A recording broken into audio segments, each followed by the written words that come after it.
Radio city originals.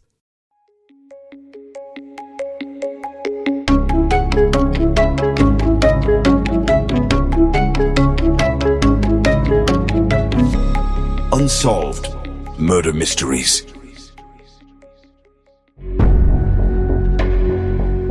कई बार ऐसा होता है कि हमें सब कुछ दिखाई देने के बावजूद भी बहुत कुछ नहीं दिखाई देता। हमें ये तो दिखाई देता है कि कहीं कोई वारदात तो घटी है, लेकिन हमें ये पता नहीं चलता कि इस वारदात को अंजाम किसने दिया है।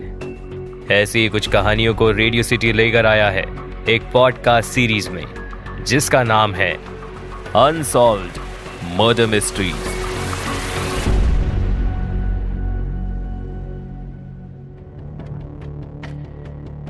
ग्यारह जून 2011 का दिन मुंबई के लिए एक शॉक लेकर आया, जब सीनियर जर्नलिस्ट और इन्वेस्टिगेटिव रिपोर्टर ज्योतिर्मय डे को ब्रॉड डे लाइट में गोली मार दी गई।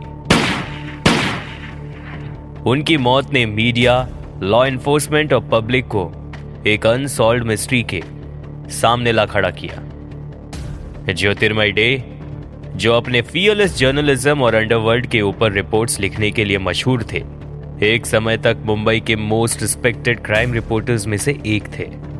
लेकिन उनका मर्डर एक ऐसे कॉन्स्पिरेसी का हिस्सा था जो मुंबई के अंडरवर्ल्ड, पॉलिटिक्स और पावर के डेंजरस नेक्सस को एक्सपोज करती थी।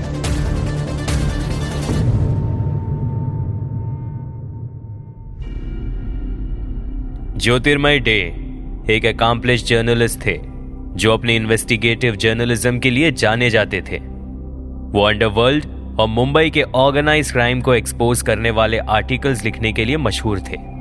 डे ने अपने करियर के दौरान अंडरवर्ल्ड डॉन्स जैसे दाऊद इब्राहिम, छोटा राजन और अरुण गौली के ऊपर इन्वेस्टिगेटिव रिपोर्ट्स की सीरीज पब्लिश की थी।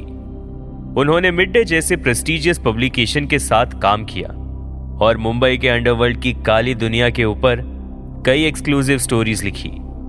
लेकिन उनकी फियरलेस रिपोर्टिंग उन्हें डेंजरस लोगों के रडार पर भी ले आई। डे के आर्टिकल्स का फोकस हमेशा सच को सामने लाना और पावरफुल स्ट्रक्चर्स को एक्सपोज करने पर होता था, जो उनके दुश्मन बनने की वजह बनी।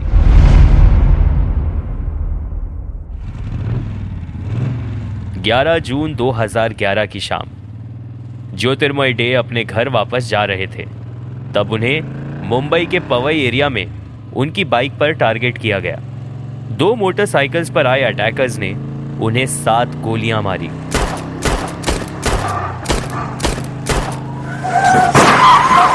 और वो स्पॉट पर ही गिर गए। उन्हें हॉस्पिटल ले जाया गया, लेकिन तब तक उनकी मौत हो चुकी थी। पुलिस ने इस अटैक को एक प्लान्ड असैसिनेशन माना, क्योंकि उनके अटैकर्स ने उन्हें फॉलो किया और प्रोफेशनल तरीके से उन्हें टारगेट किया। डे की मौत ने मीडिया और पब्लिक को शॉक कर दिया, क्योंकि उनकी किलिंग एक जर्नलिस्ट के ऊपर ऑर्गेनाइज क्राइम अटैक लग रही थी। शुरुआती इन्वेस्टिगेशन में पुलिस को लगा कि डे की मौत अंडरवर्ल्ड से जुड़ी हो सकती है। उनका काम अंडरवर्ल्ड डॉन्स और उनके इलीगल ऑपरेशंस को एक्सपोज करने का था, जो उनकी किलिंग के लिए एक मोटिव बन सकता था। इन्वेस्टिगेशन के दौरान छोटा राजन का नाम सामने आया, जो एक नोटोरियस अंडरवर्ल्ड डॉन था और डे के लिखी गई एक आर्टिकल से नाराज था। पुलिस के मुताबिक डे के आर्टिकल्स ने छोटा राजन की रेप्यूटेशन को डैमेज किया था और उसे लगता था कि डे दाऊद इब्राहिम के लिए काम कर रहा है। इसी वजह से राजन ने एलिजली डे के किलिंग का सुपारी दिया था। पुलिस ने छोटा राजन गैंग के 11 लोगों को अरेस्ट किया, जिसमें शार्प शूटर और प्लानर शामिल थे। मुंबई पुलिस के ऊपर इस केस को सॉल्व करने का प्रेशर था, क्योंकि ये एक हाई प्रोफाइल मर्डर था जो प्रेस फ्रीडम और लॉ एनफोर्समेंट की क्रेडिबिलिटी के ऊपर सवाल उठाता था। लेकिन केस में कई कंट्रोवर्सीज भी हुई, जिसमें पुलिस की इन्वेस्टिगेशन और अंडरवर्ल्ड के साथ उनके रिलेशंस के एलिगेशंस लगे। मीडिया ने भी इस केस को एक्सटेंसिवली कवर किया, जिसमें कई थियरीज और एलिगेशन सामने आए। पब्लिक और जर्नलिस्ट कम्युनिटी ने डे के लिए जस्टिस की डिमांड की और इस केस को एक एग्जाम्पल बनाने की बात कही जिसमें जर्नलिस्ट को टारगेट करने वाले लोगों के ऊपर स्ट्रिक्ट एक्शन हो। 2015 में छोटा राजन को इंडोनेशिया से अरेस्ट किया गया और इंडिया लाया गया। राजन ने डे की किलिंग का ऑर्डर देने की बात एक्सेप्ट की, लेकिन उसका कहना था कि वो डे को सिर्फ इंटिमिडेट करना चाहता था, उसे मारना नहीं। राजन का क्लेम था कि उन्हें गलत इंफॉर्मेशन दी गई थी कि डे दाऊद के लिए काम कर रहा है, लेकिन ये कन्फेशन एक ट्विस्टेड नैरेटिव का हिस्सा था जो इस केस को और कॉम्प्लिकेटेड बना गया। क्या राजन सच बोल रहा था या उसने अपने मोटिव्स को मास्क करने के लिए ये स्टेटमेंट दिया? डे की मौत जर्नलिस्ट के लिए एक वार्निंग बन गई। उनकी किलिंग ने इस बात को हाईलाइट किया कि सच को एक्सपोज करना एक डेंजरस काम है, खासकर जब आप पावरफुल क्रिमिनल्स और करप्ट सिस्टम के अगेंस्ट लिख रहे हो। इस केस ने प्रेस फ्रीडम, जर्नलिस्ट सेफ्टी और मुंबई के अंडरवर्ल्ड के इन्फ्लुएंस के ऊपर बड़े क्वेश्चन खड़े किए।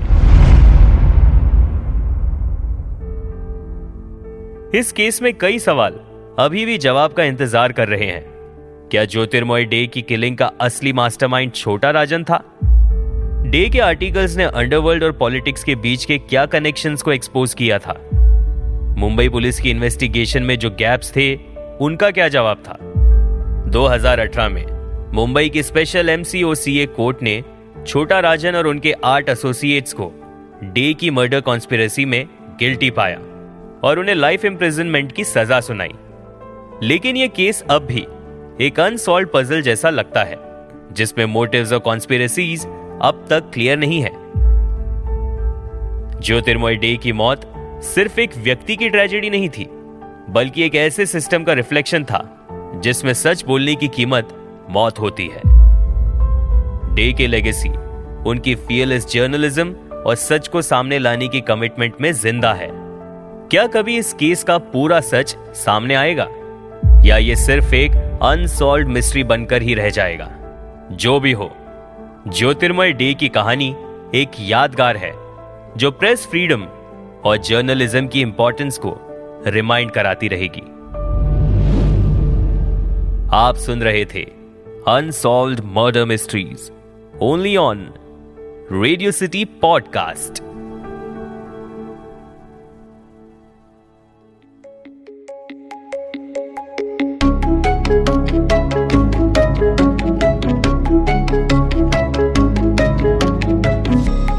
Unsolved Murder Mysteries